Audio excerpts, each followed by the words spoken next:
Call to order the meeting of the Minnehaha Creek Watershed District Board of Managers on April 23rd, 2015. All managers are present except Manager Calkins.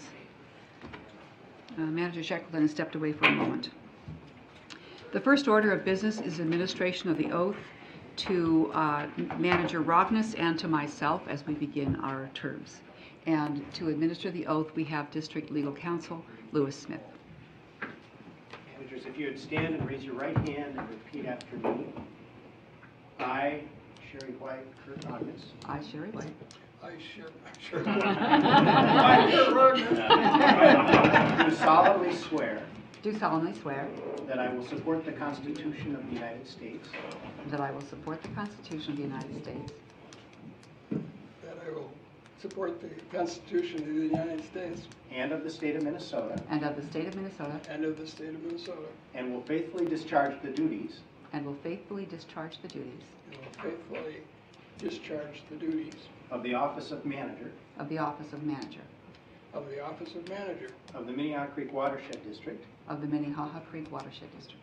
Of the Minnehaha Creek Watershed District. To the best of my judgment and ability. To the best of my judgment and ability. To the best of my judgment and abilities. Very good. Congratulations. Thank you.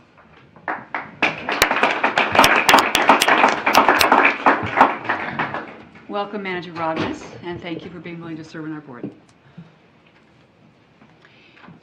Is there anyone here who wishes to address the board on a matter that is not on the agenda or that is on the consent agenda?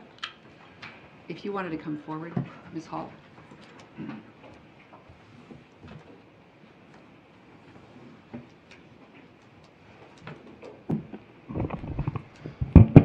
President White, managers, I'm here to say goodbye to all of you and to thank you for the opportunity to work for Minnehaha Creek and to serve as the permitting program lead.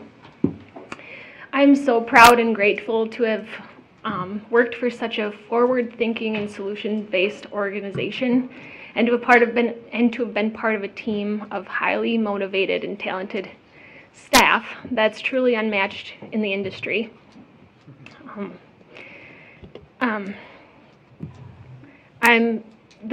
The organization, the culture here is truly unique, and I've grown so much under outstanding leadership, and I've really recognized the importance, value, and strength of forming partnerships. I'm really sad to be leaving the district during such an exciting time, especially as the permitting department has been moving towards this new model of doing business. But I'm very excited for the new challenges and opportunities that lie ahead of me at Cargill. Thank you again. Thank you very much. I'd like to make a comment. I think you exemplify the kind of employee that you're a perfect example of the kind of employee that we're hoping to attract and maintain and keep and develop. The incredible initiative that you've shown on as a permitting person, getting all these partnerships going is just unbelievable. And I think I can speak for the whole board that we really appreciate it and really set a pattern for the future. Thank you so much, Manager Miller.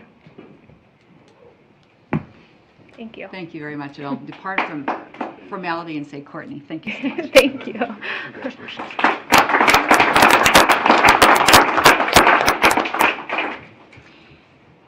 Is there anyone else who wishes to address the board at this time? Then we'll move on. Is there a motion to approve the agenda? Move approval. Is there a second? I'll second, but I'd like to add an amendment.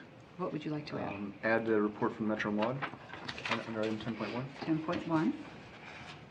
Thank you. Madam Chair. Mr. Smith?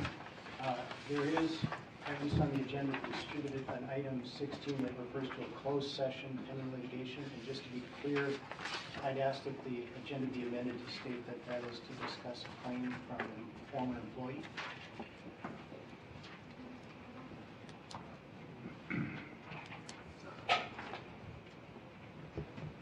Anything else? Then with those additions or clarifications, is there any further discussion? All those in favor say aye. Aye. Opposed?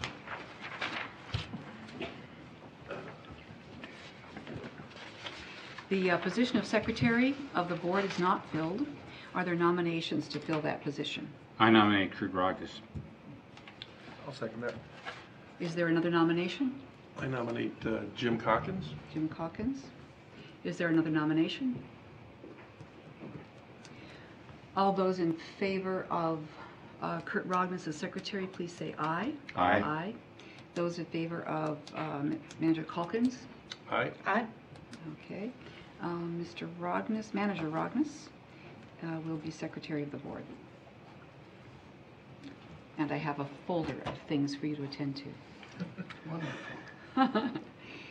We don't have information items or correspondence on the agenda this evening, so we'll move to the consent agenda. We have their approval of the April 9 board minutes and approval of the 3 check registers, the general checking account, surety account, and 325 Blake Road account. And we have consent items, Resolution 15-035, release of the annual report of the Board of Water and Soil Resources, Resolution 15-036, authorization to accept tort liability limits, Resolution 15-037, Union Congregational Church cost share approval, Resolution 15-038, 039, and 040, 2015 watercraft inspection cost share grants, Resolution 15-041, authorization to enter into agreements with the University of Minnesota and Montana State University to complete a water milfoil genetic study on Lake Minnetonka, and Resolution 15-042 and 043, authorization to enter into agreements with Three Rivers Park District in Carver County for roaming watercraft inspectors. Move approval. Second. I would like actually to remove item 7.1, which is to move it down to a discussion item. So I would move to amend, or I guess I don't have to. I have forgotten the correct process there, Mr. Smith. Madam Chair, typically the board's protocol is that upon the request of any individual manager to move an item off of consent. With the removal of 7.1, is there, all those in favor of the agenda say aye. Aye. Consent agenda. Opposed?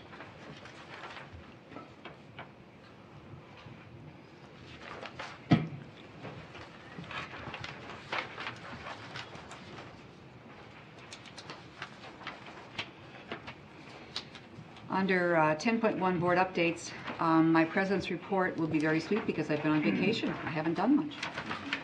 There was a media event this morning at Cottageville Park to let the public know about the beginning of construction there. And representatives of the City of Hopkins, the Hopkins Police Department, the Blake Road Corridor Coalition, and of course the Watershed District were there. It was organized by our Director of Communications, Telly Mamayak. The press that were there were from print, radio, and television. I know that some press releases have gone out. It was in Splash, and I think it's been on the website also. So it's a very exciting thing to see that big area opening up. And we, of course, are so familiar with the plans on paper. It's really nice to stand there and try to visualize how that park is going to look. People talked about the partnerships, about the vision, about the community benefits, about lowering crime. The chief of police had a lot of statistics about how crime has already been lowered in the area simply by it being opened up even before the park is built. So it was a wonderful event. Manager Calkins is not here to give the PPC report, but the Planning and Policy Committee, we do have the minutes, and would one of the committee members want to give a report in his stead?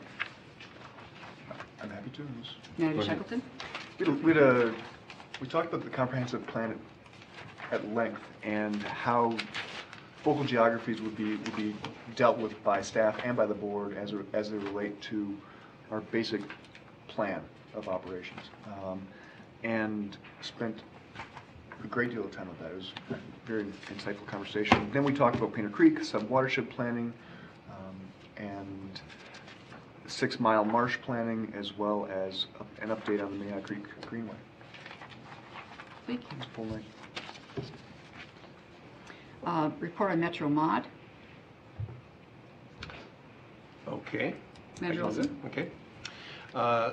There was a presentation at MetroMod regarding the watershed's role and potential role in dealing with groundwater management versus surface water management.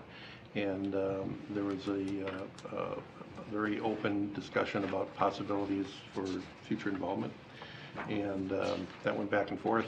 Nothing was determined at the meeting. It's just a lot of open information. We also had a discussion on dewatering and the management of that in terms of farm properties and things like that. Second thing on the agenda was Eric Evenson Martin presented a pretty detailed list of subjects that MOD is dealing with for its upcoming 5 to 10 year outlook and strategic plan.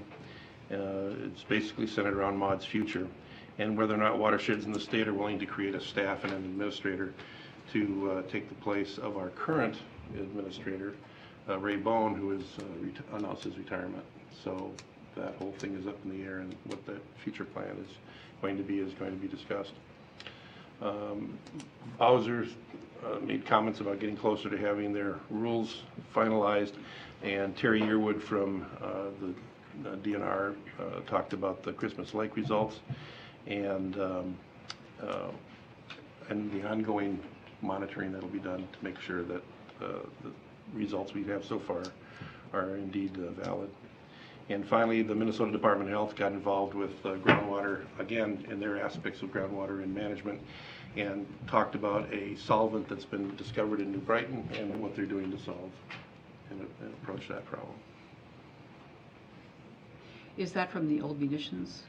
Yeah. Plant? That was the question, but it's not. Actually, it's 4 miles away. So where they discovered this, it is a solvent. It was from an industrial application, but it may not be from the munitions because it's a new solvent that wasn't used up there. So its exact name is 14 dioxide. So Let's hope we never meet it, right? right. Thank you. The upcoming meeting and event schedule is listed under 10.2 on our agenda. We have no public hearings or presentations this evening, nor any permits requiring a variance or discussion. The action items is back to the minutes for April 9th, 7.1, and there were 2 changes I wanted to see in those minutes. At line 88, I'd like it to be revised to say that the meeting was attended by a representative from the Prior Lake, Spring Lake, not the presentation by. And beginning at line 245, I'd like to revise it to say that I am working to bring forward a new recommendation for a mediator and would work with Mr. Erdahl to determine what are the terms of the agreement previously entered into with the state. Those are 2 separate items. Can you give the line of the second one? Certainly. Working to bring forward No, the line number. 248, I'm Thank sorry, you. number 248. Thank you. So I would move approval of the minutes with those 2 amendments. Second. There's a motion second. All those in favor say aye. Aye. Aye. Opposed? Thank you very much.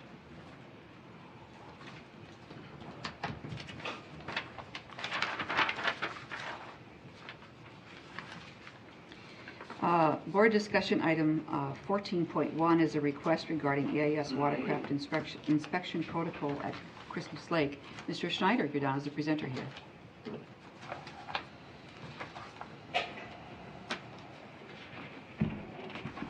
Thank you, Madam Chair and managers. I am Joe Schneider. I'm the president of the Christmas Lake Homeowners Association. I live at 1035 Holly Lane in Chanhassen.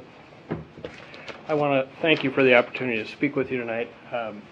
In the audience, in support of the request that I'm going to make, is the Mayor of Shorewood, Scott Zerby, and various members of the Christmas Lake Homeowners Association. So we're speaking to you with at least a few people behind me and not just me. But before I start, I wanted to thank you all again, as I have in the past, for your incredible efforts and leadership on the activities at Christmas Lake with regard to the zebra mussel infestation.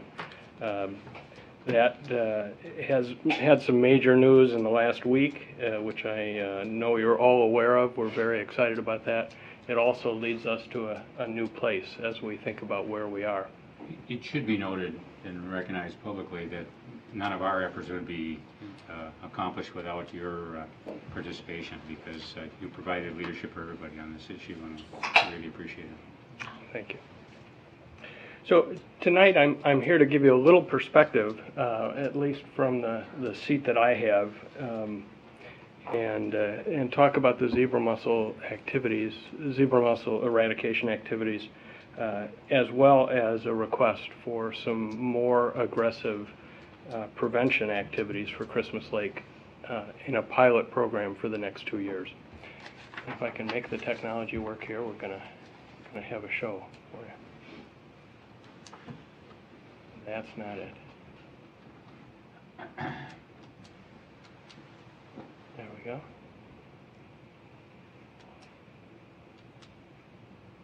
Okay. So you can all see that,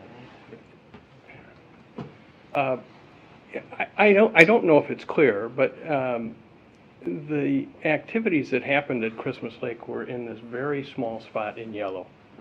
That represents the landing, and the boat landing, and a few 100 feet around it, basically.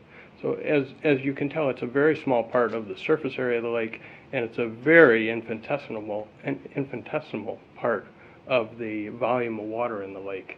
The average depth is probably about 2 feet in that area, maybe 3. So it's very, very shallow. You know the discovery in the middle of August of last year. You know the treatments with Zequinox, copper sulfate, potash. You probably also are aware, but it may not be very visible to you, that this really was ground zero for North America research in zebra mussels and eradication activities. We hear that routinely from our friends at the DNR, who are trying to be, on point for all that stuff. Great news last week with the announcement that there was no evidence of live mussels in the lake. The last point you may not have seen before, and that's a statement of 2 more years until you can declare eradication. And that statement comes from 2 well-respected people that have been in front of you at various times, Steve McComas of Blue Water Science, and Dr. Dan Malloy, the researcher from New York, who discovered the bacteria that has now become trade named Zequinox. The Christmas Lake Homeowners Association asked those 2 gentlemen to produce a report for us where we asked them, when will we know if the zebra mussels have in fact been eradicated? Because as exciting as it is, it really isn't conceptually hard to kill mussels in a contained area. Whether we achieve eradication is a whole different question. So we were asking, when will we be comfortable that we would be free of zebra mussels? And frankly, and more importantly to the researchers, when would the researchers be able to say the eradication in fact was successful? Because there have been a number of situations where they have thought they have eradicated, and within a couple of years they find out they in fact did not, for various reasons. So based on the specific infestation, which both Steve McComas and Dan Malloy knew very well, and their understanding of the biology of the zebra mussels, they came back to us and said, you really need to assume 2 years before you can safely say you have in fact eradicated zebra mussels. So it's really that point that I'm going to drive most of my discussion around tonight.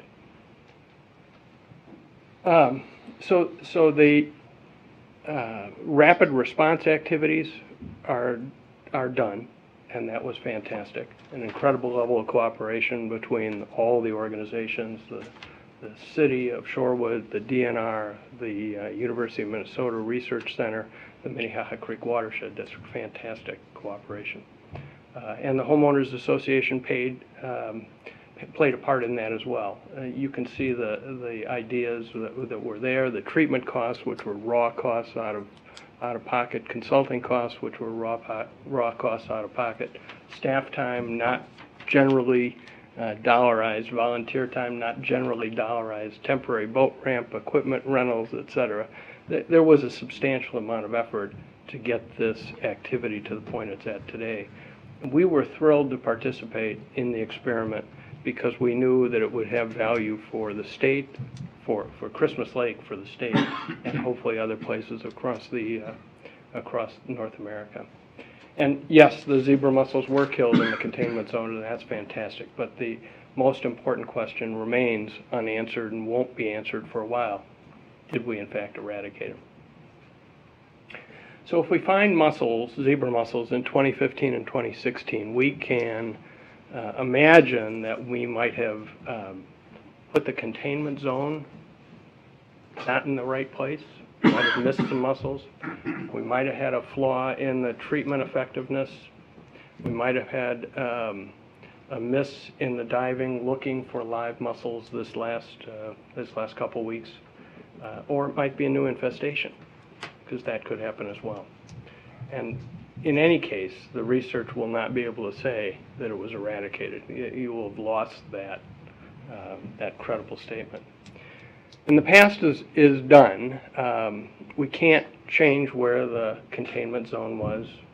Once we pull it out, we can't treat that specific containment zone again. The diving oversight, if that happened, that would have been done already. But we can do everything possible to maximize the value of the research and work on not having a new infestation.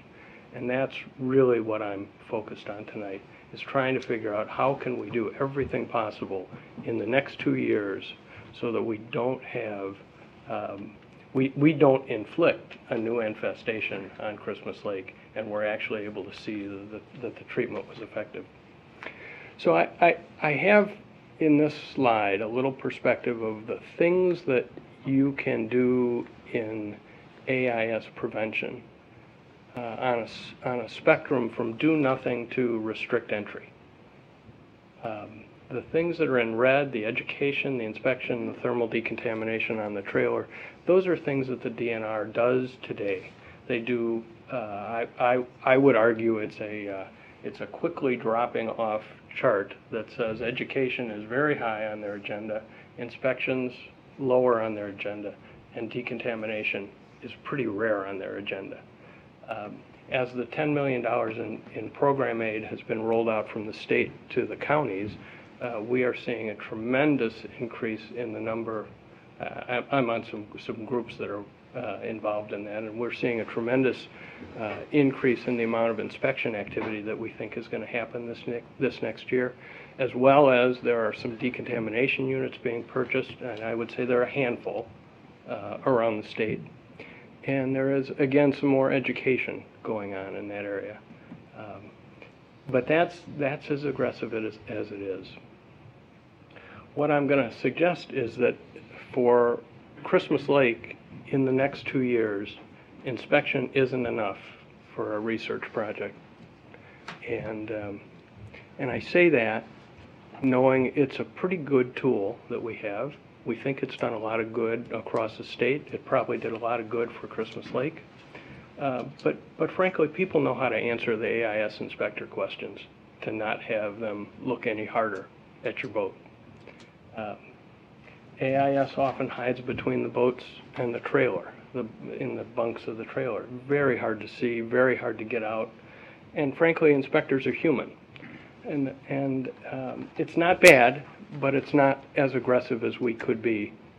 And I think for Christmas Lake, it's not business as usual. We have to do something as aggressive as we can to not compromise the research.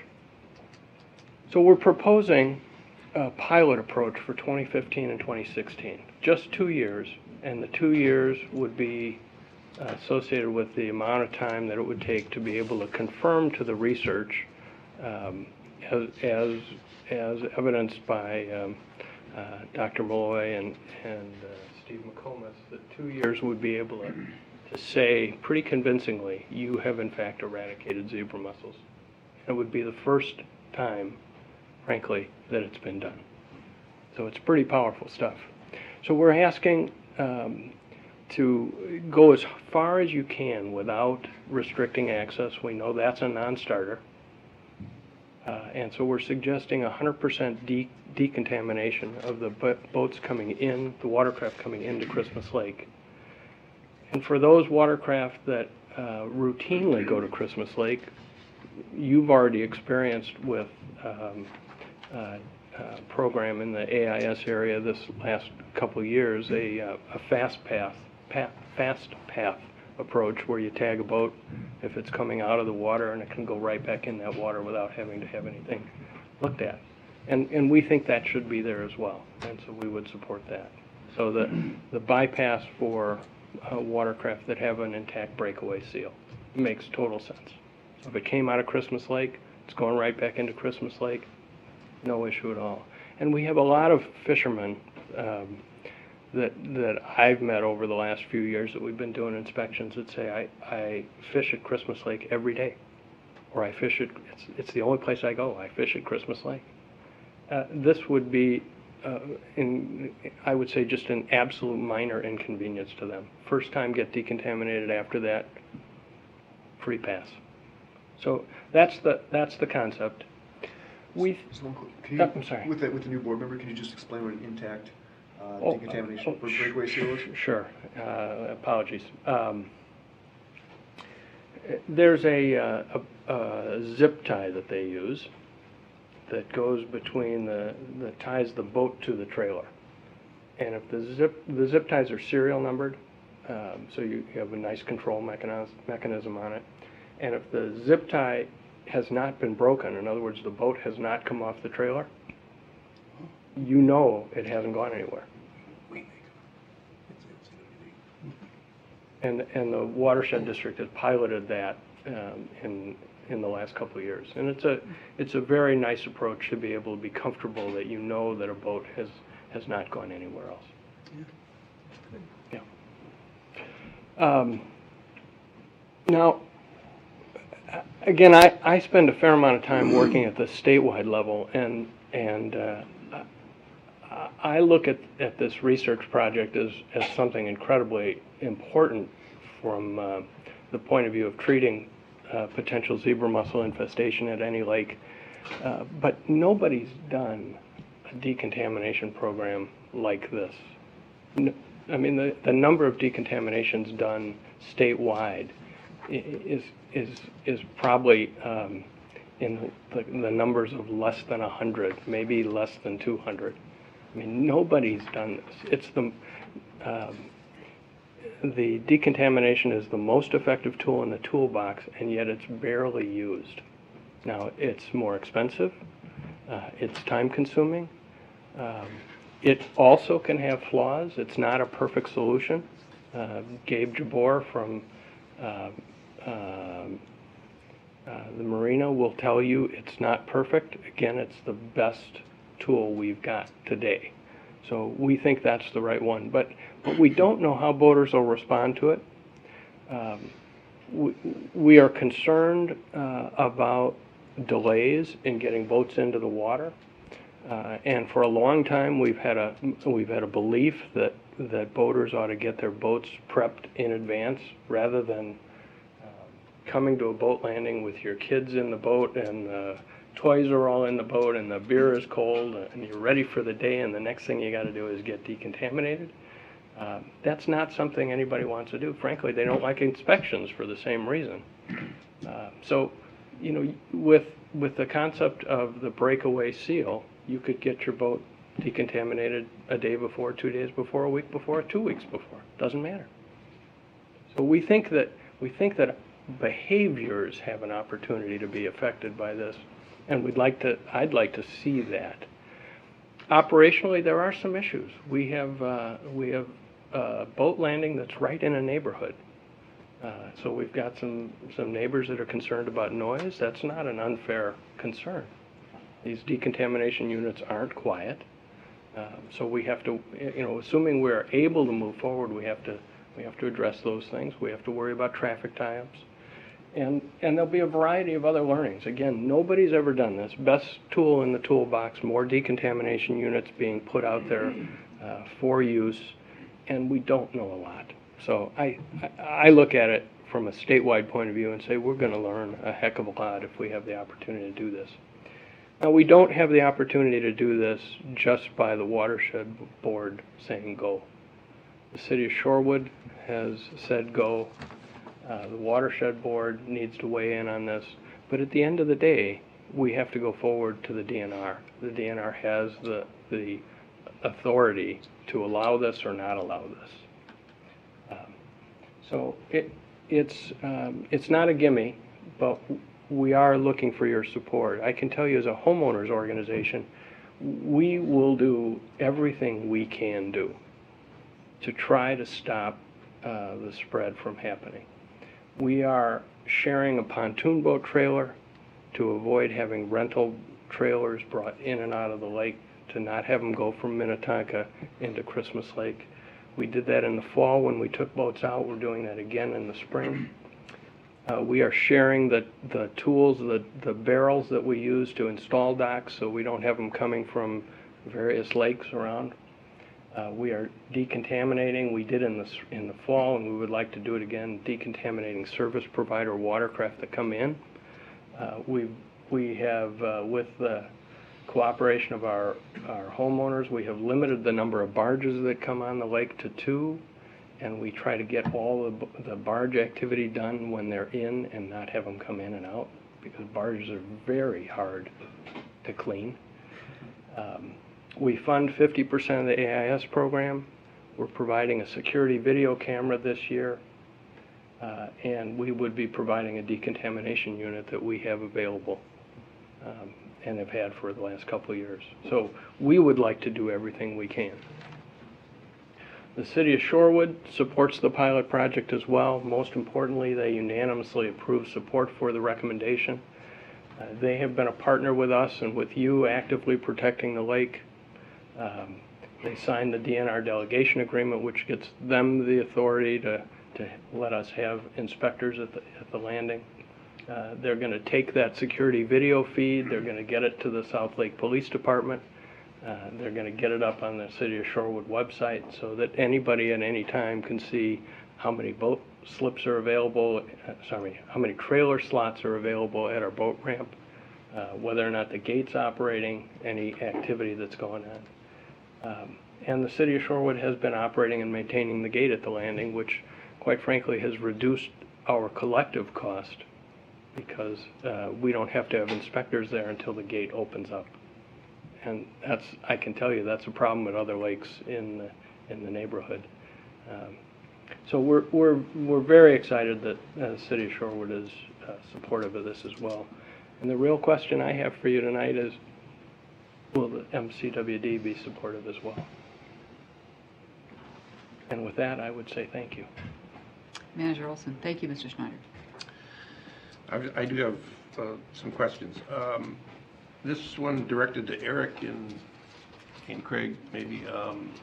Who is going to document the results of what we did? Who's going to document what we did, the results of what we did, and publish a white paper or whatever else would be appropriate, since this is ground zero and it's never done before?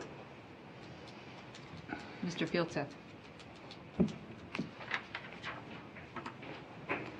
Manager Olson, managers. We've been documenting all the work that we've been doing. Steve McComas has been documenting things as well, and the DNR has, so we've been coordinating all this. The DNR will likely take the lead on reporting.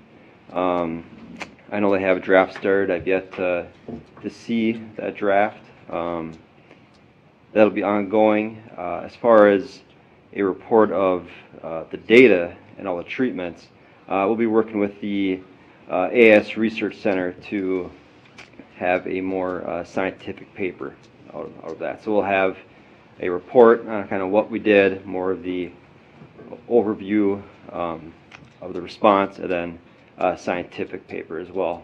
I don't know the timeline on that, but we'll be working with the DNR and the AS Research Center.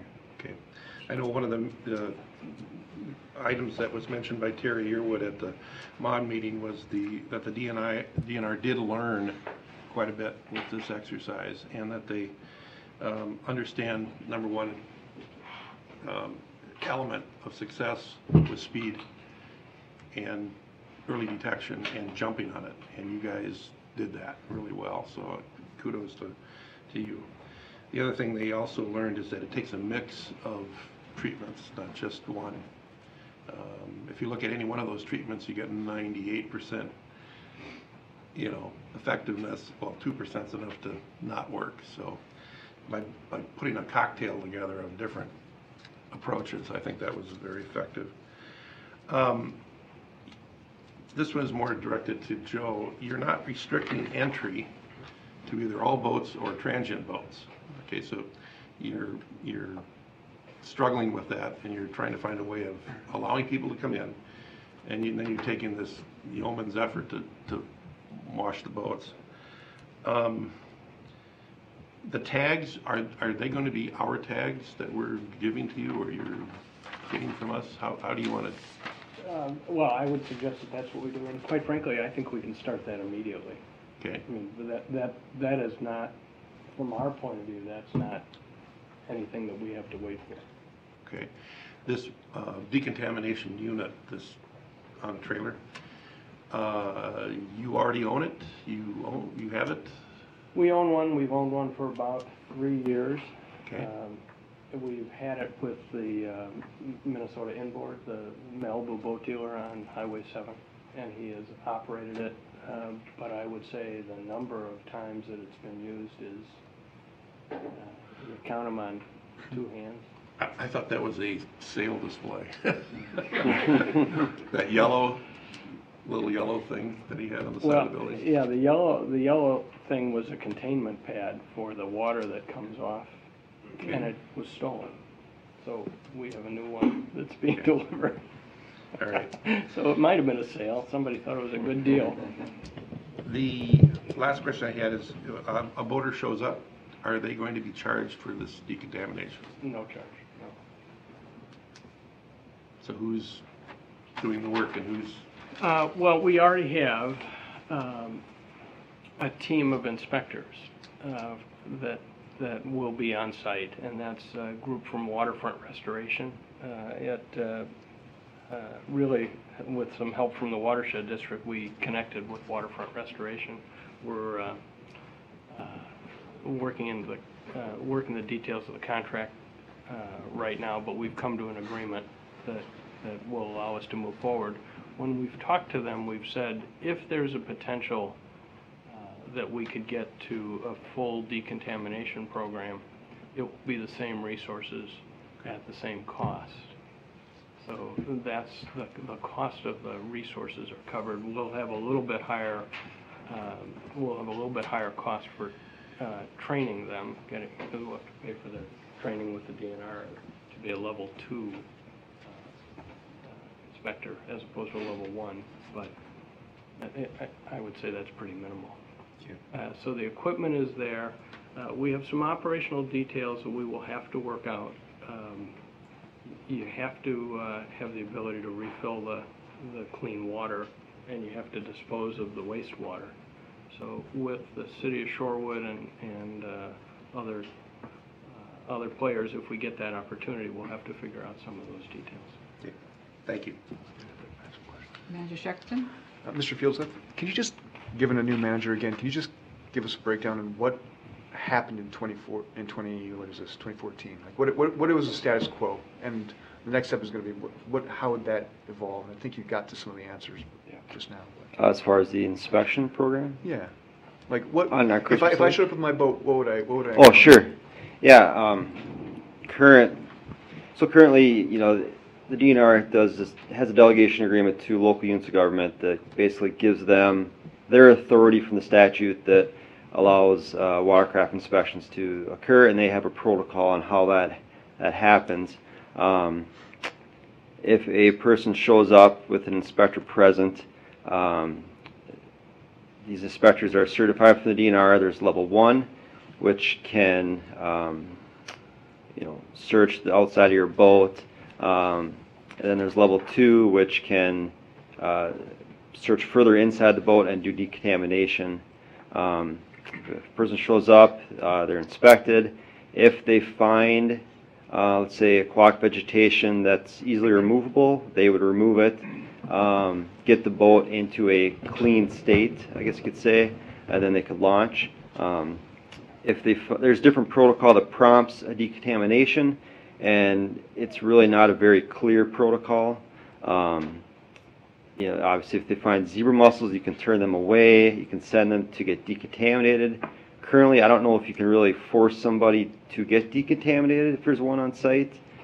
They could go home and spray their boat off. And if there's water on board, they would have to pull away to a point away from the lake to drain that. If it's not able to drain all the way, that would prompt decontamination. So that's kind of the basis on what occurs during the inspection process. Like I said, the decon protocol isn't the clearest. How many people are staffing this?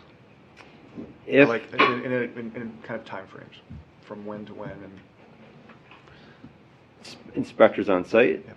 I mean, usually if it's a level 1 inspector, at most lakes there's 1 inspector on site. If there's a level 2, then they have 2 inspectors on site, the level 1 and the level 2. So you see in Minnetonka, at some of the busier accesses like Grays Bay, Maxwell, North Arm, there's typically 2 inspectors there from the DNR. Christmas Lake usually has 1 inspector on site. And so this proposal would put it on a second person? Manager Shackleton, I just can't believe you're going to need it. We have an average in the summer of 9 boats a day at Christmas Lake. So in the grand scheme of things, this is pretty low volume. That isn't to say that on a weekend you might not have more traffic, and we do.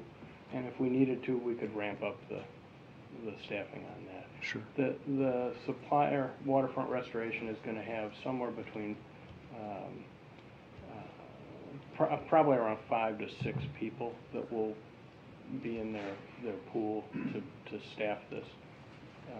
And it's 7 days a week, and it's anywhere between 12 to 14 hours a day, depending on the time of the year. We staff a longer season during the summer months. We staff a shorter season now, for Sure. example. So my question, follow-up question is, if a level 1 has 1 person, level 2 has 2 persons, based on what you're saying, why is that? Is that protocol that we do, or? No, I mean, typically it's volume based. I mean, if you're going to see level 2 at some of the busier accesses, so 1 person can be doing decon, another person can be doing inspections. That's kind of the DNR protocol. They usually have 2 people on site. If you were to do decon at a low volume lake like Christmas Lake, I mean, I think 1 person could typically staff that as well. Has the DNR weighed in? We have alerted them to this quietly, but we did not go forward with a request to them at this point. I wanted to have ducks in a row from Shorewood and the watershed district, and if that were to happen, that's the next step. But for example, Keegan Lund, their specialist that works in the AIS area, we've had a long series of conversations about this already. Sure. And Mayor Zerby, maybe we have a resolution here in our packet, and it indicates that the City of Shorewood supports this 2-year project. what exactly will the city be doing, or is it just a thumbs up?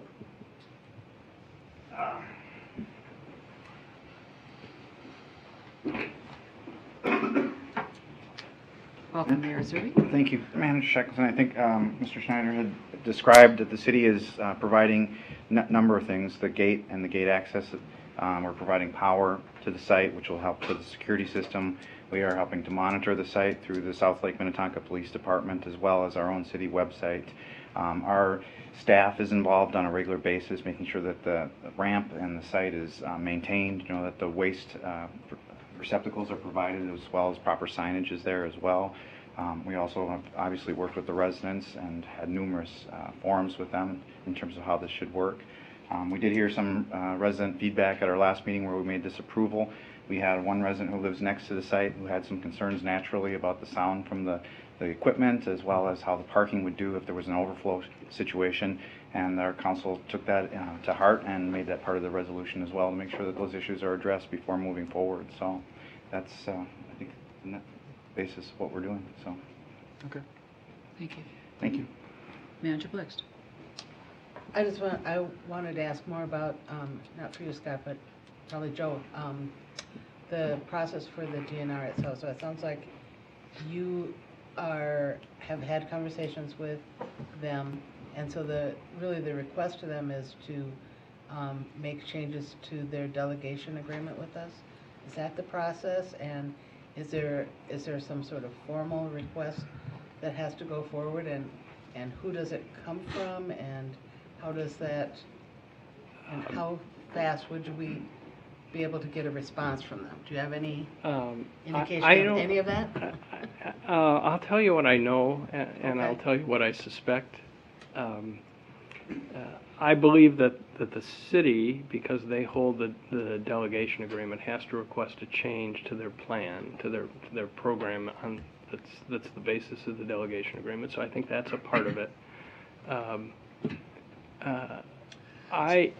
I believe that this is not necessarily something that will happen incredibly quickly, because they've never done this before and they don't tend to make those decisions quickly.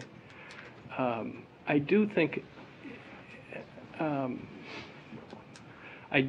there's an opportunity to connect a couple of dots here that haven't been connected before.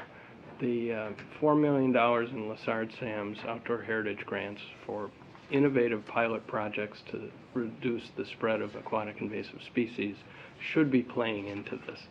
I don't know that we would be asking for very much money, but the most important thing is they've got a commitment from the director of or the manager of the AIS area, that they will explore things that are on the boundaries of things that they can already do and have approval to do. So there is, I think there's value in leveraging that. And I'm on the review committee for those funding requests, so I'm pretty involved in that. So I don't know. I would guess, if I could guess how fast, I would say it will be at least the month of May before they would be in a position to say go. That's what I would guess. And then I think there would be a couple, if they're leaning positively, I think we will probably have a couple weeks of operational things to work out, and I think we'd have to do that. But we could do that coincident with it. That's my guess.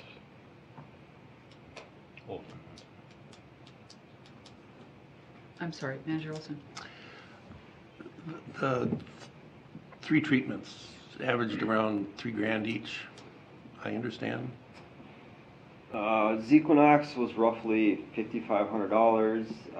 Copper treatments maybe $1,000. Potash maybe $1,000. Okay, so, all right, now, who paid for that? DNR paid for the Zequinox treatment. We paid for, I think, one copper treatment was like $300, and the DNR paid for the rest. So the DNR had skin in the game at The this? total cost for the whole rapid response, it is pretty close to 50-50 watershed district and DNR. Okay. All right, thank you. So they've got an investment in this effort. We've got an investment in this effort.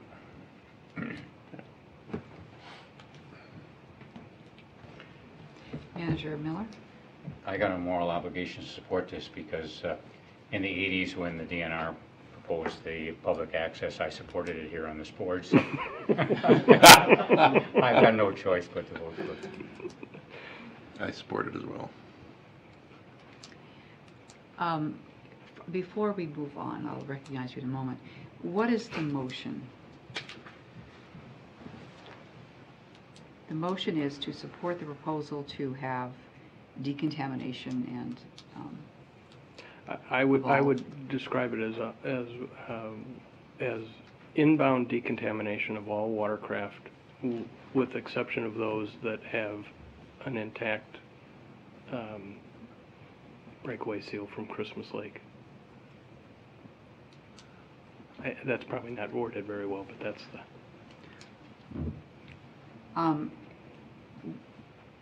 You didn't use the word motion. Did you intend to make a motion, Manager Miller, or just indicate your support? That's what I was gonna do.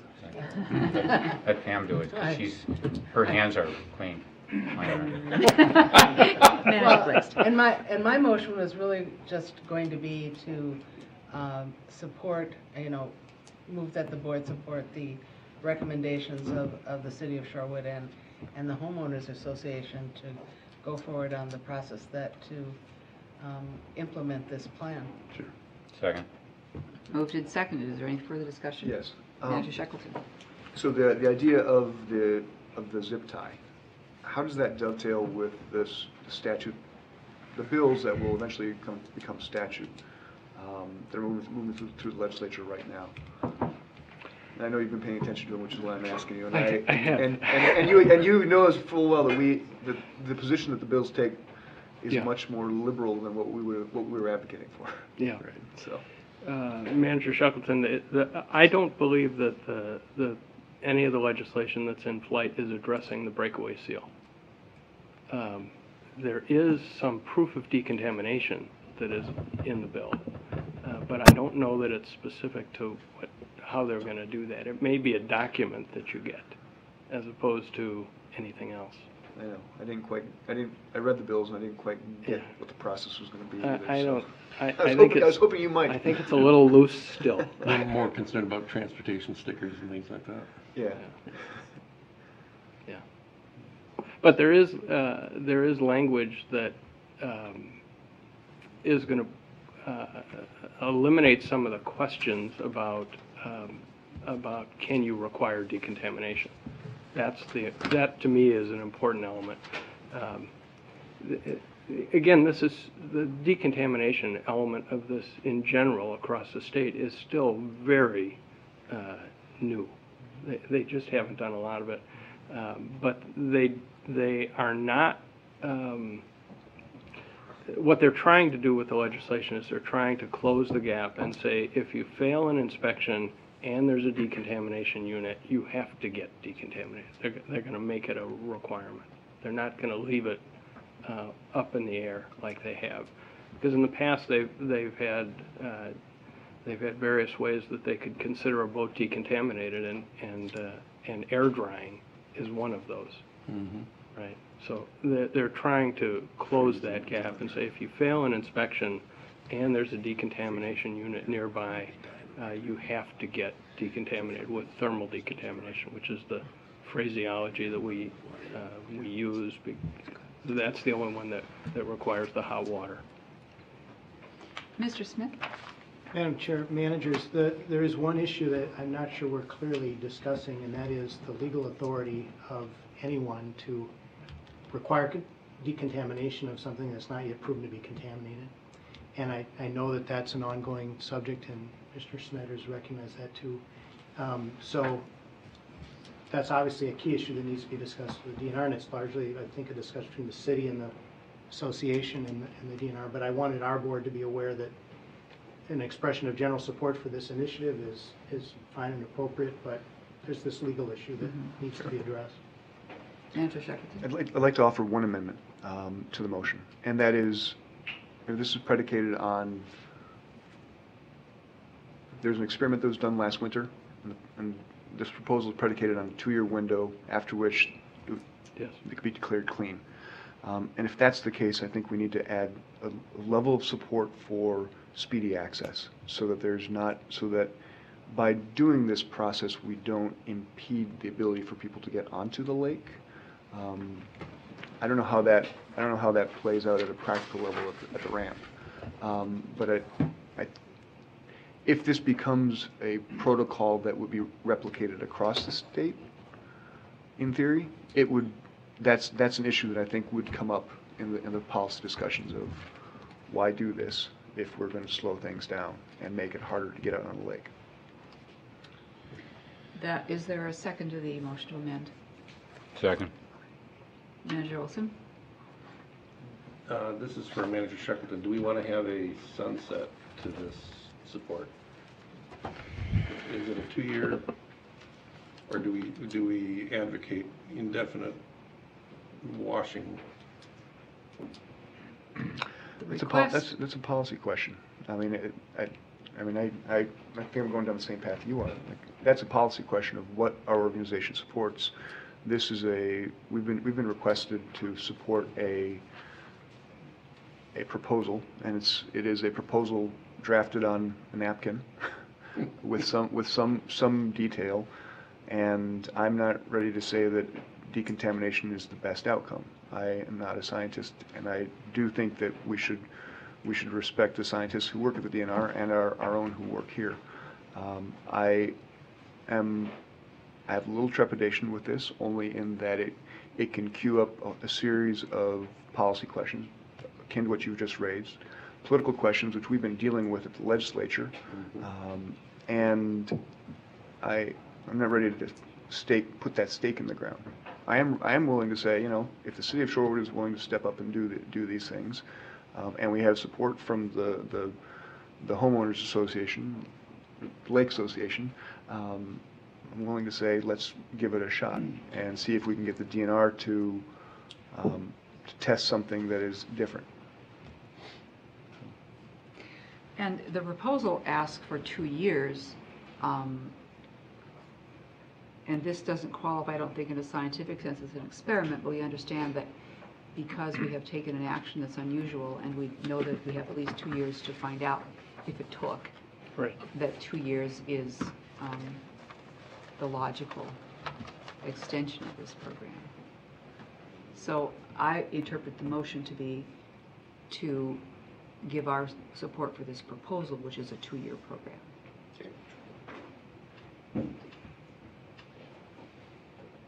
With the understanding that the DNR will make the decision. Is there any further discussion before we vote? Manager Shackleton? The motion. I have an amendment. It was just sorry, now I'm trying to remember what my amendment was. The amendment was to,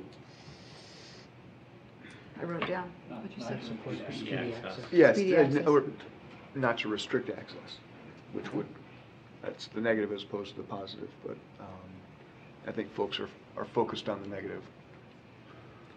So, on the amendment, those in favor say aye. Aye. Opposed? On the motion as amended, all those in favor say aye. Aye. Opposed? We support it. Thank you very much. We'll be in touch. We've seen you before, we'll see her again. Absolutely. Thank you, by the way.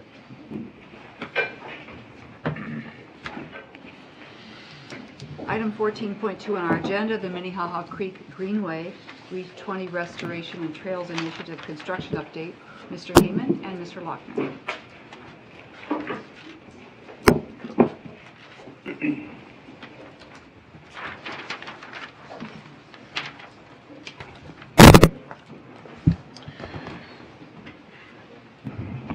Good evening, Madam Chair and managers.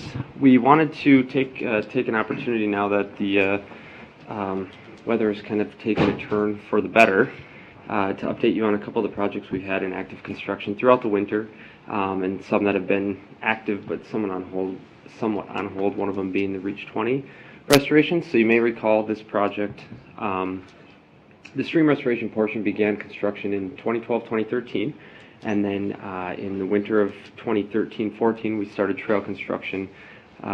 Shortly thereafter, or once the trail was approximately 70% constructed, we had some major flooding, you may recall, that put a lot of the construction on hold. We are now back actively working on it and do anticipate completing it here within the next few weeks. So just to orient everyone, particularly we have a new manager on board, so if you're not familiar with where Reach 20 is. The chief reference point is bunnies. I was gonna note that. So right in the center of the Let's allow Mr. Heyman to give us the real information. Right in the center of the image, you'll see Meadowbrook, and that is approximately where the most western portion of the project begins for Reach 20. And you can see this is a updated Google image, so it has all of the stream meanders now in the most current images. I do not see there's some of the trail system. So. But you'll see 169 running down the western portion, and then you have Highway 7 to the north and Excelsior Boulevard to the south. And so the construction, the trails portion of the construction project or restoration project itself, everything to the south and west of the main bridge, which would be the bridge you see in the center top of the image. I don't know if I have the mouse. Yes, right here. Everything to the south and west was constructed last year during the winter and spring prior to most of the flooding. Some of that bituminous trail was actually installed late fall. Everything to the east, which is all bituminous trail 8-foot, we're constructing in coordination with the City of St. Louis Park, so that is their portion of the trail. That was all put on hold late fall due to some issues with fill and needing to achieve certain compaction, things of that nature prior to placing the trail. So we're now back out there with the construction crew actively working on that.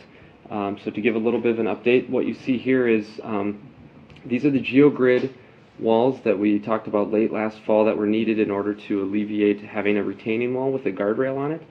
So underneath that blanket there's actually layers of geogrid that the soil was constructed up about 4 feet, and then the limestone block on top acts as a shoulder for, now that the city intends to maintain this through the winter, they'll be plowing and things of that nature, so it acts as kind of their shoulder and buffer before, and you can just see the creek is right to the far side of the picture there, so this is right where one of the new meanders goes through, but you'll notice how close it is and the nice access to the apartments there.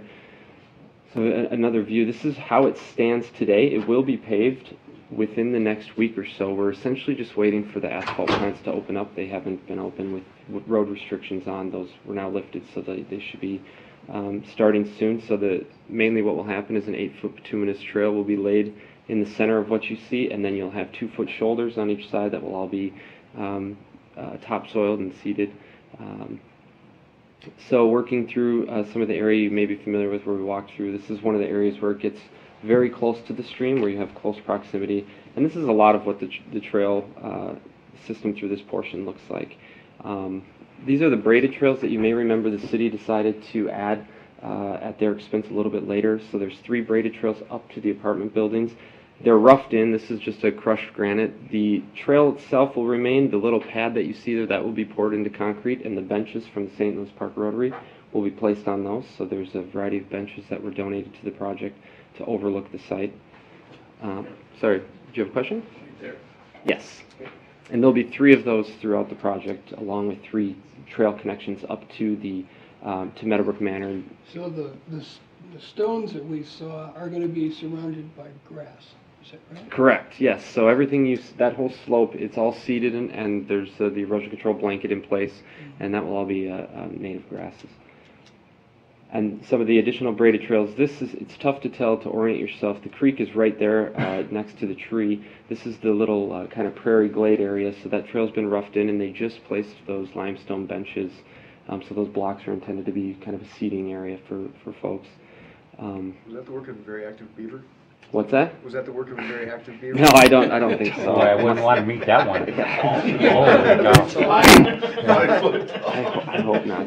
They grow big out west. Wow.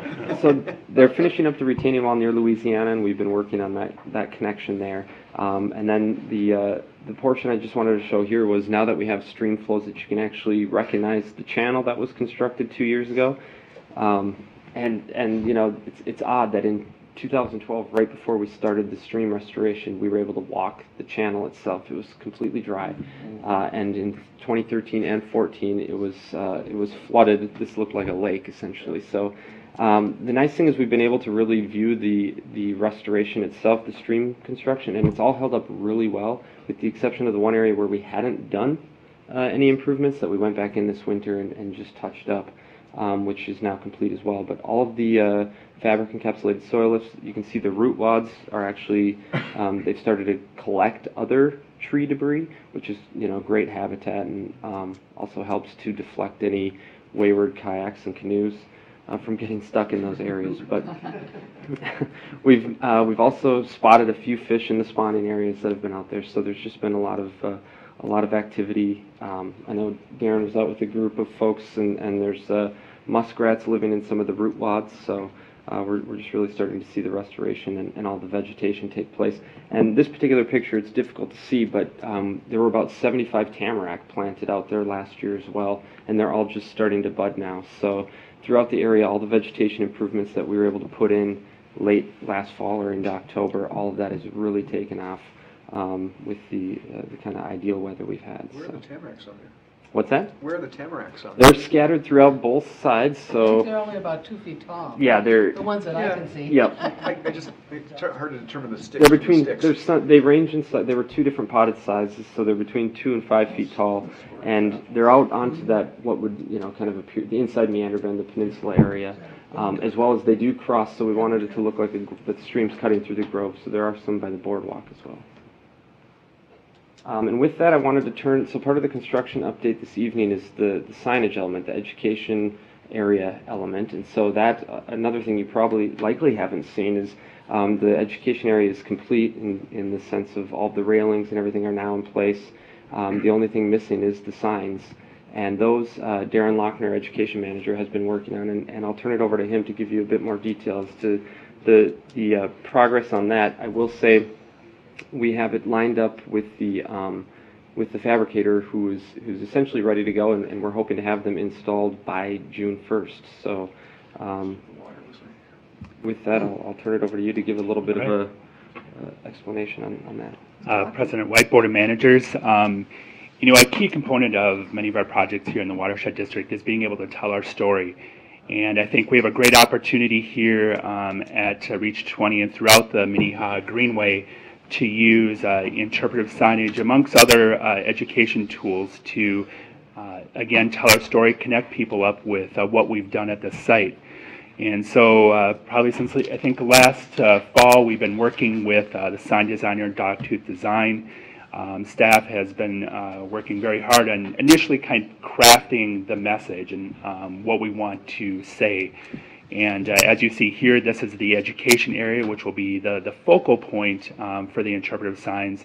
But long term, there's an opportunity to do some wayfinding signs and some other signage that would highlight some of the key elements of this project. And so I'm just going to real briefly at a high level kind of talk about the 8 signs that we're just kind of in the final stages of wrapping up. So as you can see, the tall frames to your right is where the 8 sign panels will go. They'll be paired together. You know, the 8 signs will go through there, roughly about 52 inches tall, 32 inches wide. And then I'll just kind of walk through. These are the rough themes, well, not the rough themes, these are the themes of our different signs. So initially, we're going to start out with really telling the story of what a watershed is and connecting individuals with, you know, water as a resource and basic hydrology. From there, we talk about the historical element, how the landscape has changed over time, the role we as humans have played on that landscape. And then it kind of really gets into the role of the watershed district and how we have worked with other partners, how we've used our balanced urban ecology model to really move a lot of our initiatives forward. And then finally ending with that protect and enjoy. Providing that connection piece where residents, citizens in the area can learn how they can make a difference on an individual level. And that enjoy piece is really that recreation piece of, we built this great boardwalk system and thinking of ways that we can get them out there, not only on the boardwalk, but also other recreation.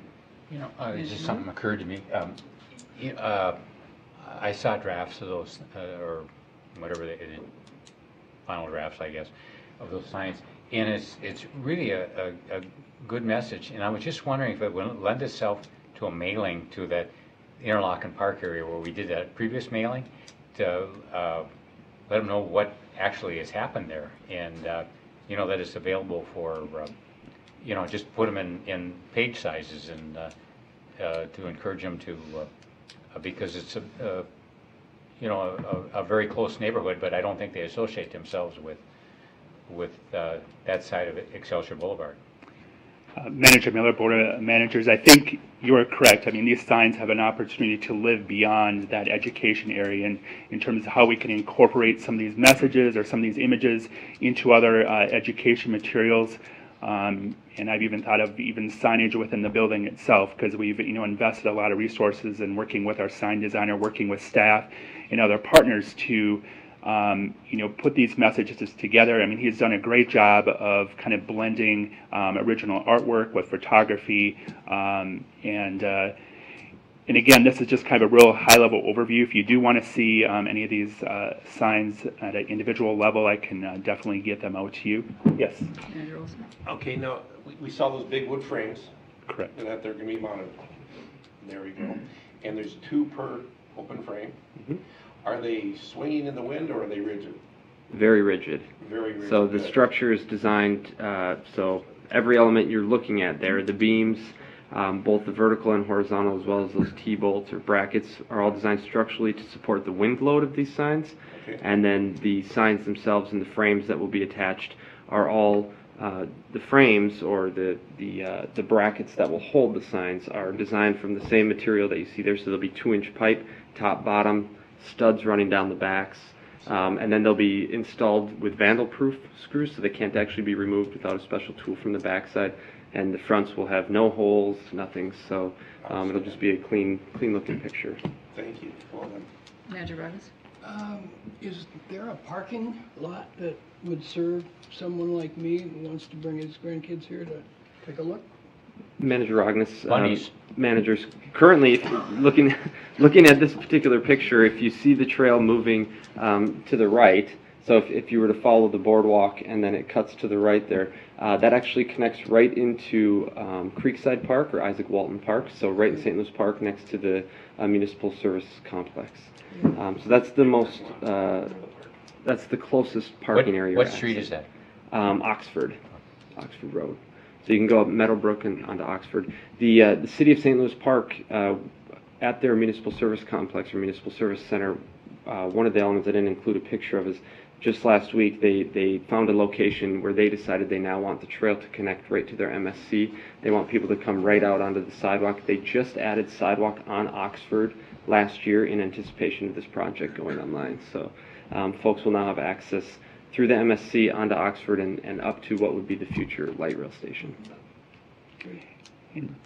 Just another high-level point about the signs. The 8 signs, each of them is designed to stand alone, but them tied together kind of tells that whole story. So just briefly walking through the full suite of 8 signs, again, the first 2 are really the overview of the watershed, kind of really introducing people to the Minnehaha Creek Watershed District. From there, we really kind of go through that timeline of historical milestones that help to, in part, shape the watershed. And then when we look at some of the drastic changes that happened, mid-century, in terms of the straightening of the creek, the dredging that occurred, and then the formation of the watershed district.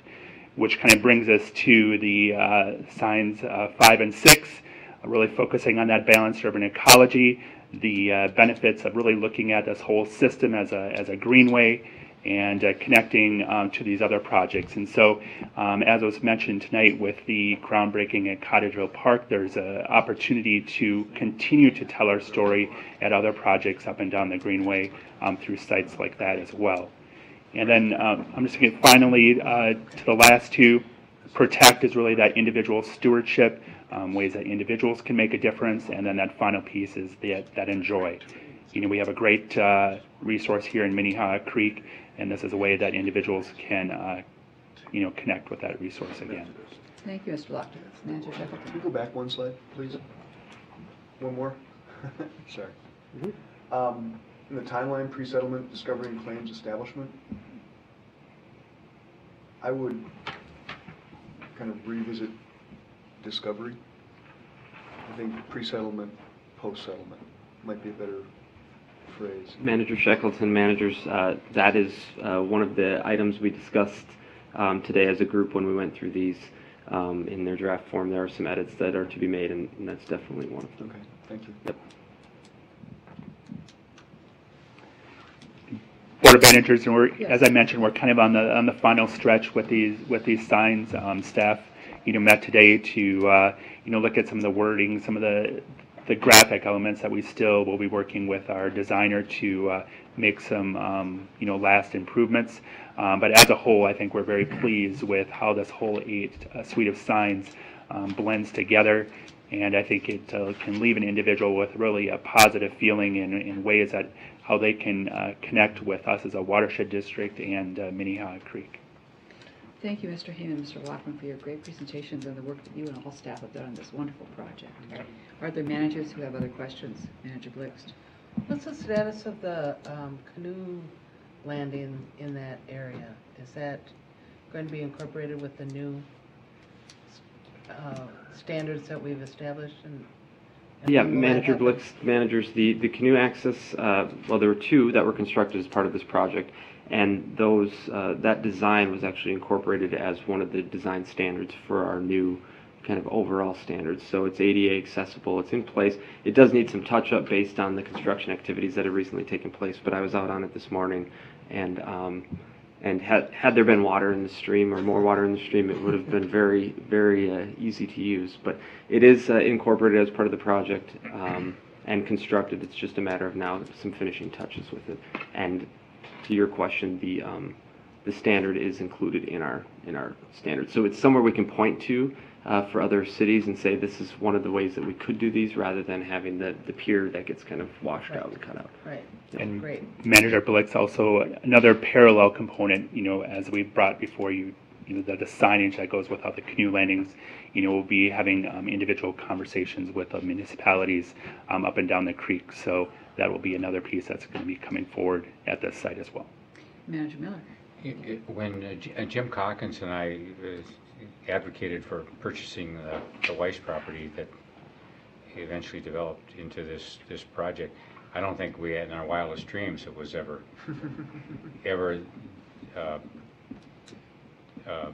envisioned something that is just as marvelous as been developed. I know we spent a lot of money and have a lot of partners, but we've done that other times and haven't had this kind of results, and I think this is really something that we can be incredibly proud of, and I think it's a huge game changer for both St. Louis Park and Hopkins, having this kind of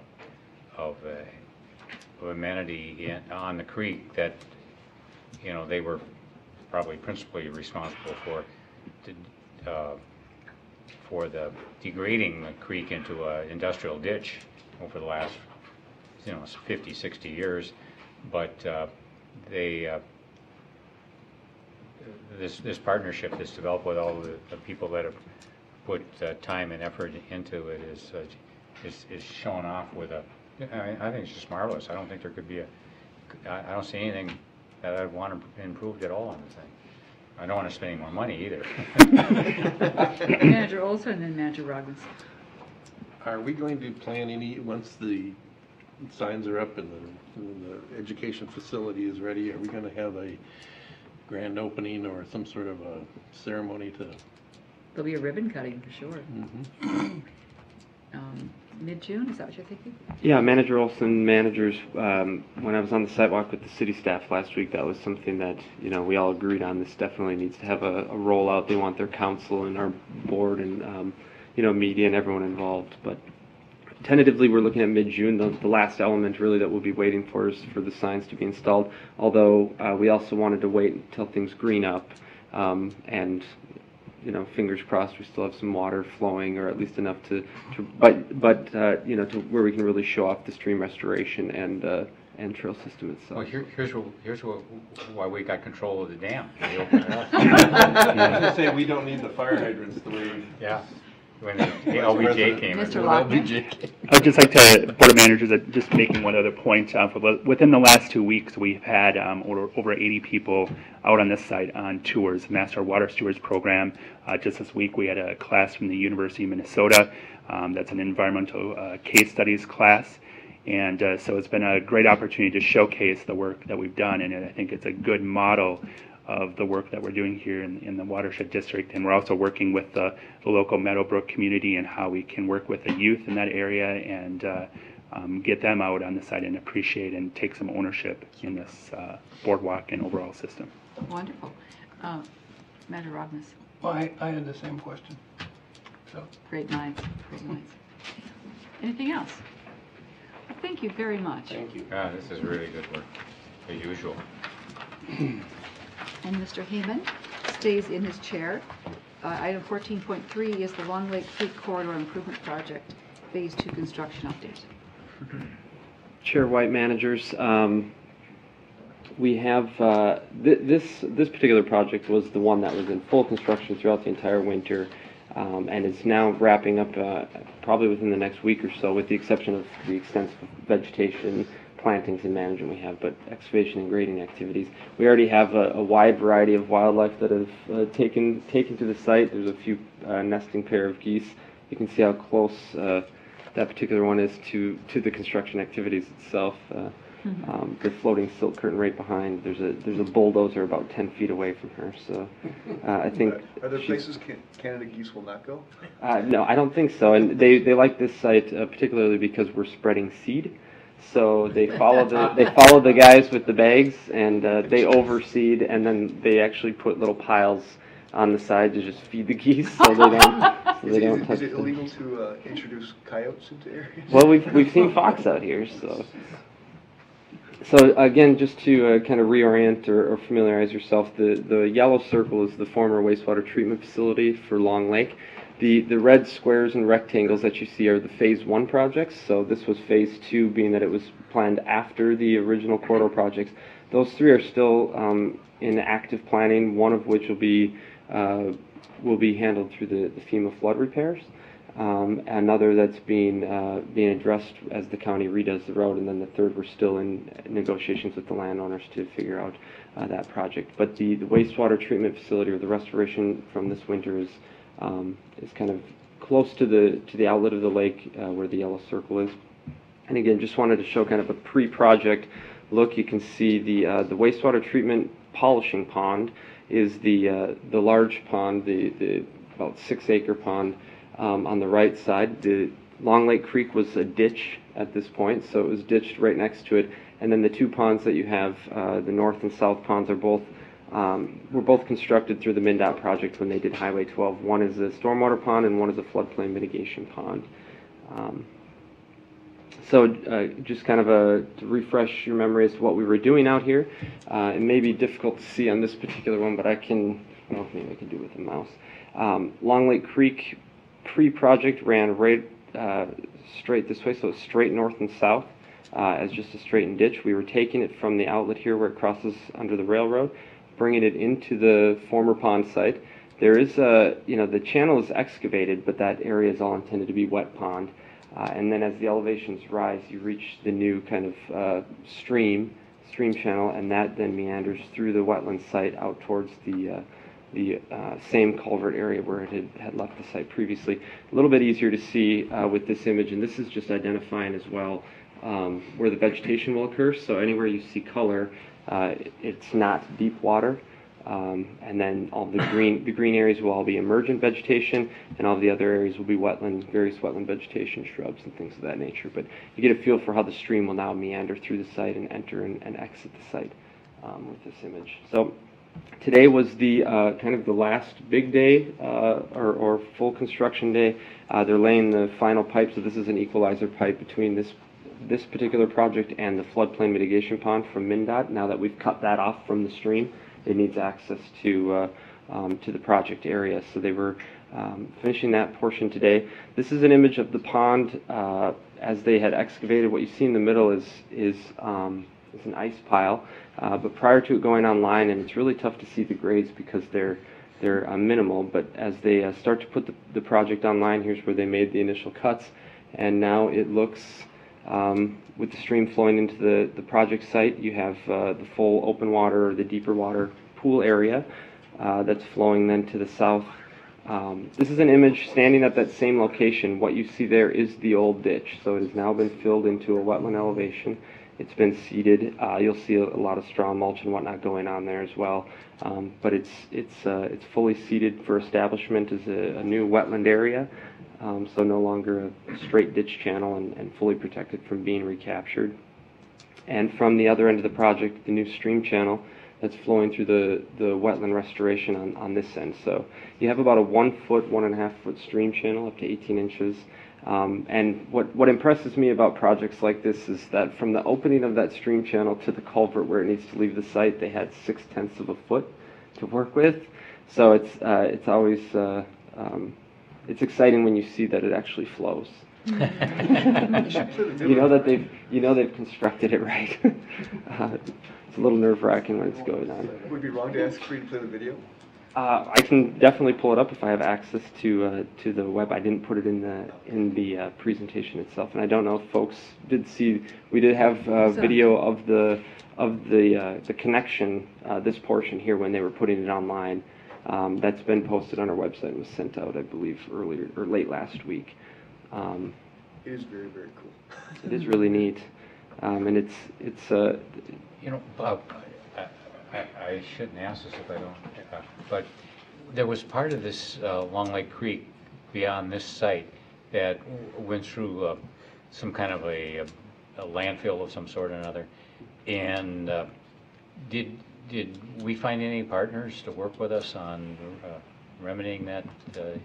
Manager Miller Managers. That's the site that there's still some sort of land access negotiations going on. It was a former dump site that we had considered as one of the projects was to meander the stream around it, where it currently is ditched through that wetland or through that area. You're doing what currently? Well, it's currently flowing straight through in like a ditch, similar to how it was here, and there was a proposal through the corridor study to meander it around that high ground area where the former dump had been capped. So we're still actively in discussions with landowners. I think we're what we would coin in a little bit of a cool down phase to try to before we kind of renegotiate or see the likelihood of that project moving forward. But it's definitely something that's still on our radar. Thank you. Manager Robbins. This this improvement to this land has to be a real inducement for someone that's north of that road to come forth and say, hey, I need some cooperation in making my property lakefront. Yeah, you know, it's interesting. Most of the homes that you see, they didn't realize that it was some didn't realize that they really had much of a wetland feature back there, and nearly all of them didn't realize that it was historically a wastewater treatment facility that had been converted. So you can imagine they're all very pleased with the results of this particular project. A friend of mine who used to live there called it the sewer pond. Pretty good description. Did it smell like one? I don't know. I don't think so, too. So this is an image of you maybe noticed in the plants that the eastern portion of the project we installed a pretreatment basin. So that's the small basin you see on the left. And what that does is actually takes runoff from that row of homes now, and it does some pre-treatment before discharging it into the restored wetland area. That's what you see on the right. And then this was just to demonstrate this.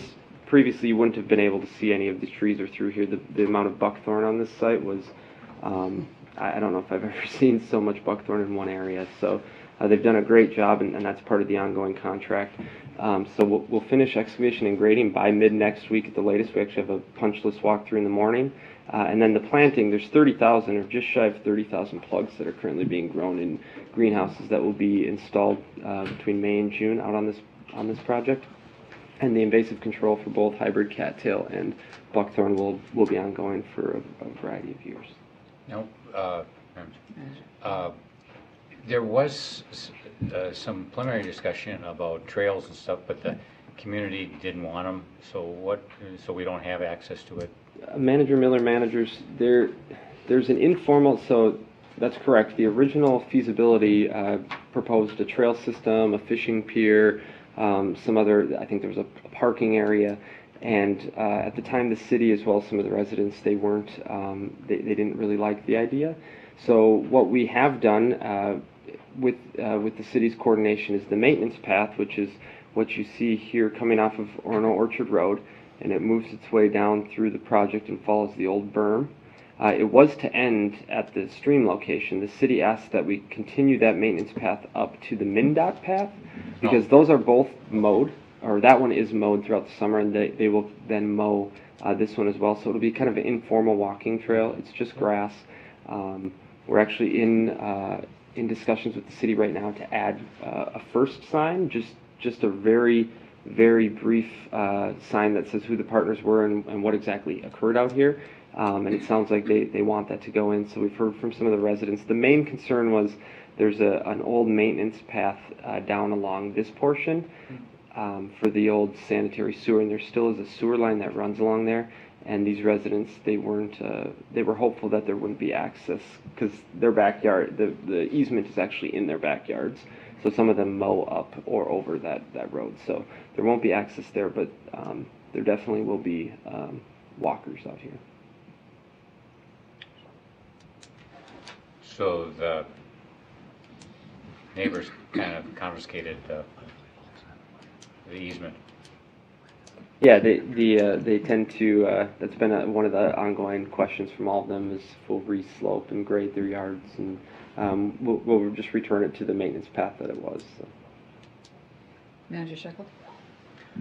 Unrelated to this, you indicated there was going to be maintenance for a couple of years of buckthorn and other invasives, and I was down in below Minnehaha Falls this last weekend and saw there was indication of maintenance of buckthorn, and I know we'd had some challenges in the past, and I'd like an update, not necessarily tonight, but just in general, like where we are with the park board and that project down there.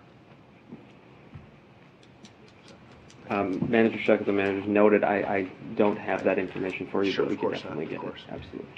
We did enter a agreement after the park board didn't fulfill their agreement that we would maintain the glen to a certain distance from the creek. Is that correct? Yeah, I think to Manager Shackleton's point, we're probably better off coming back with a complete update. There's been so many instances where we've revisited. I think even more recently there was a letter from the president to the park board, and then after that there was a series of staff meetings revisiting their lack of O&M out there. And there's been some planning between staff about how to revisit what the original O&M plan is, and that's why there's work taking place out there. Okay. So we have Renee or Tim come back and give you more of the complete picture. Thank you. Thank you. Any other Well, as long as we're off agenda, what flood damage was there down in the glen from last year's occurrence? I don't know the extent of the flood damage that we're claiming. Okay. Did you notice any, Brian? Not a ton. Okay. I saw more beaver damage than Mr. Meehan? flood damage. Manager Miller, so we did, down by the glen, there was quite a bit of damage, and it was mainly due to erosion through the creek. The big thing you'll notice is as you walk past the last main bridge, the channel moved outside of its banks, so we've got some movement there. But that was all part of the FEMA claims that we put in, and will be part of the repairs associated with that work order that comes in there. But yeah, there was some damage. Okay. The FEMA claims, are they, Madam President, is it the park board claiming it or us claiming it? The watershed district's claiming. Okay, great. So we would get the money and redo. Okay. And that was part of the presentation that Ms. Schauffer gave us a couple months ago. Maybe. Okay. Any other questions about Long Lake? Thank you very much, Mr. Hayman. We'll have the administrator's report and then move on to the next item. Mr. Udall. Thank you, Manager White and managers. I have a few updates for everybody. I sent an email out earlier today that kind of provided an update on the Metropolitan Council Environmental Services project related to the sanitary sewer replacement and kind of its impact on Coldwater Springs and some of those issues. So that just has a kind of the short note of that is that it's been delayed, but it's by the Met Council, and they're kind of pulling that back a little bit for some additional analysis and outreach, and it will likely come back to you for your consideration in the fall. So that's just an update on that. Also, I would like to recognize, we've already talked about some of the projects that have gotten some great media attention lately, and those things are, a lot goes into make those things happen. Even the event this morning at Cottageville Park, Telly was working the phones this morning to making sure that people got the notices that she had previously sent out and would show up and be there in terms of having the media outlets there, and also the Renee from the project staff also. So it's really kind of that team effort that makes those things come together very well. And thank you, Manager White, for your remarks at the meeting the media event this morning. That helps greatly. And we also have talked quite a bit about the Christmas Lake project, and we had a lot of positive media attention. I even saw that the website in North Dakota picked that up, and so it's kind of it's interesting to see how, if you do the Google search for Minnehaha Creek Watershed District, it's popping up on that story all over, because zebra mussels are a big deal. And I think our cooperative effort with the partners there, and kind of like Manager Olson mentioned, kind of having that cocktail approach to the treatment, the treatment was rapid and coordinated like it was, is something that people are looking at all across the country. So that's nice to get that kind of recognition. That really says volumes about Craig and Eric and their crew in terms of how they're able to kind of bring people together for those types of projects. A couple other updates on projects. The Cottageville Park project, the construction officially started April 6th, and that was site preparation, clearing, grubbing, and submittal for approvals. Traffic control and removals in the Blake Road area started today. Next week, the storm sewer and utility work in the Blake Road will begin, and that will take about 1.5 weeks. And as the activity kind of picks up, staff will provide regular updates to the board on how those things are going. Also, there's some new development activity in the West End area. Staff has been working with the new owners of West End Development at Highway 101 and 394 in St. Louis Park for the office portion of that development, and as that's being initiated. Highway 100. Highway 100, right? Yeah. What did I say? Highway 100 and 394? Yeah, you said 101. Oh, sorry, 101. Okay, you're right. I live too far It says 100 here on the notes that were provided to me by staff. I just misread it. So the project was originally permitted in 2008 and helped remove Brownie Lake from the impaired waters list by integrating large-scale stormwater improvements into that project. We're now working to evaluate with the new owners and their representatives to refine the stormwater design for Phase 2, and we'll look forward to opportunities to enhance that as well. Last week, district staff and I met with the leadership from Three Rivers Park District to kind of explore opportunities for continued and future collaboration. So we're looking forward to we talked about things up and down along the creek and using that and coordinating with the various cities along the creek in terms of that recreation resource. We also met last week with the Hennepin County Sheriff to look for opportunities for kind of shared messaging and cooperation too, as we're getting our messages out. He came out to our offices to meet with us too. So, and that was, I think, in follow-up from the Save Our Lake event that he had been at and wanted to meet with us. More on the operation side of things, this coming Monday, we'll have initiating our program and our abilities to accept credit card payments up at the desk upstairs for various types of transactions, and this is kind of a new endeavor for us. So at first will be kind of just the routine transactions, and eventually it could be kind of other types of things. But I think it's a nice way to track and document our transactions. So that's going to be a nice improvement. That's maybe a little bit long in coming, but this is really important because we don't have any cash, and we don't accept any cash. We don't accept any checks, and we've got a system now where it's totally closed. So we don't have people running to the bank and all these other kinds of issues, and it's really a great improvement. And I really appreciate the work that you got to spend on this, because it's a lot of dinky little stuff that you have to do, but it's really worth it, not having the board worry about where is there's cash on board, and where is it, and what's happening, and who's depositing it, and where the checks went, and all these other kinds of things. So it's a checkless, cashless operation now.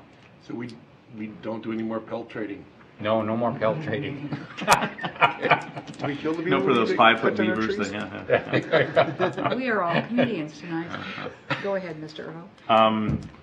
There's an upcoming meeting, a community information meeting in Victoria to provide an update on the ongoing 6 Mile Creek Carp Assessment Project. I know that was presented to the Board of Managers a few meetings ago. And just to show that the word does get out, this is the postcard I received in my mailbox at home about the meeting. So hopefully that will be well attended. That's coming up on Wednesday the 29th at 6:30 at Victoria City Hall. And then I guess lastly, on behalf of the entire district staff, I want to, in any time we have transitions on the board, I want to thank Manager Cassell for his 9 years of service, and also very warm welcome to Manager Rogness, and thank you for your current and future service. We look forward to working with you, and thank you for volunteering your time and efforts to the board in the years ahead. Well, thank you very much. Appreciate it. And that's my update, unless there's any other questions. Thank you. Manager Secretary? When the sheriff came by, did he bring Deputy Blixt along? Deputy Blixt? You mean my brother? Yes. He was riding solo this time. Is he still out on the lake? No, he's off doing something else.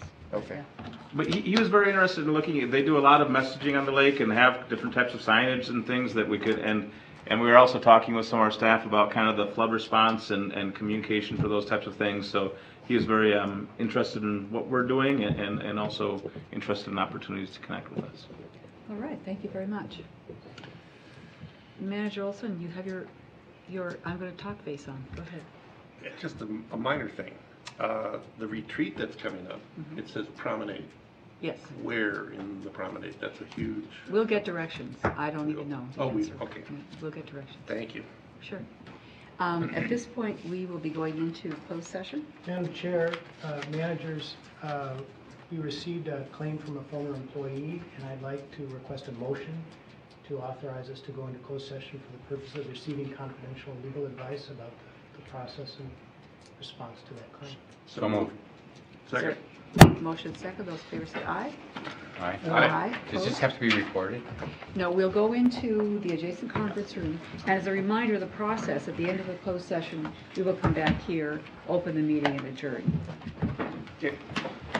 Thank you, staff.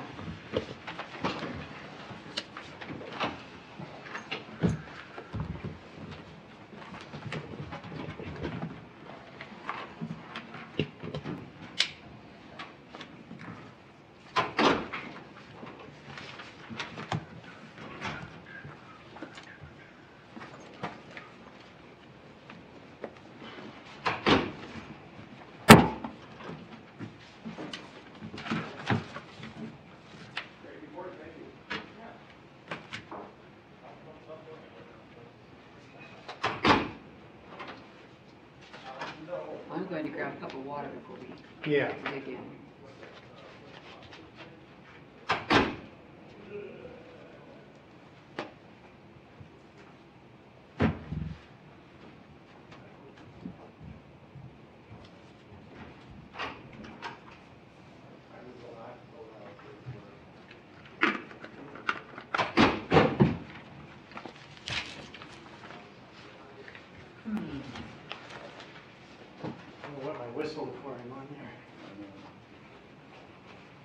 think we can be pretty efficient tonight. We all seem to be punchy.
Turn on, there we go.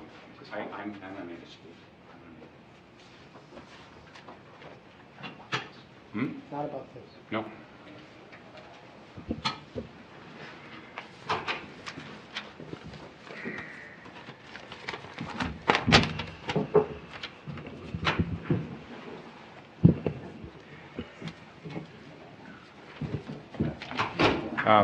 Madam, Excuse me, we're in session. Madam President, I'd like to make a comment. First, I have a procedural matter. Okay. The closed session has closed, and we are now back in open session. Manager Miller. Holding public office is a public trust. A trust that office holders will use their talent, experience, and judgment for the public good and execute the duties of the office in a fair and honest manner. Ethical behavior would include, in the most basic way, presentation of full facts so that judgments can be made, issues debated and decided in the interest of the commonweal. Behavior by board members of a governing board that does not arise to this standard should not be tolerated and should, in fact, be called out. To let unethical behavior unchallenged diminishes the confidence and the trust in the mission and purpose of the governmental unit served and elected and appointed officers and in government in general. The recent attempts by Manager Blix to create an impression that there was a serious investigation of embezzlement of the Minnehaha Creek Watershed District and Watershed District's assets by Manager Cassell was not truthful portrayal of the facts. Manager Olson's report to the law enforcement authorities was also in an inaccurate portrayal of events. The Board of Managers should not go without noting these breaches of basic ethical behavior, and I like that entered into the record. Thank you, Manager Miller. We are now adjourned.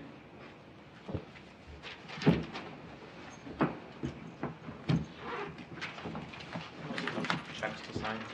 Oh, okay, check this.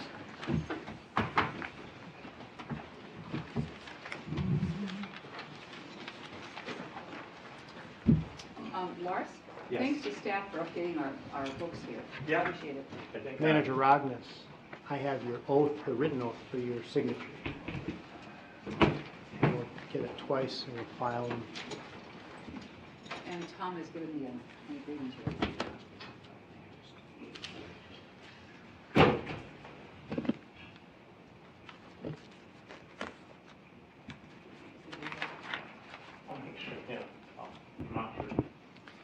So my high school girlfriend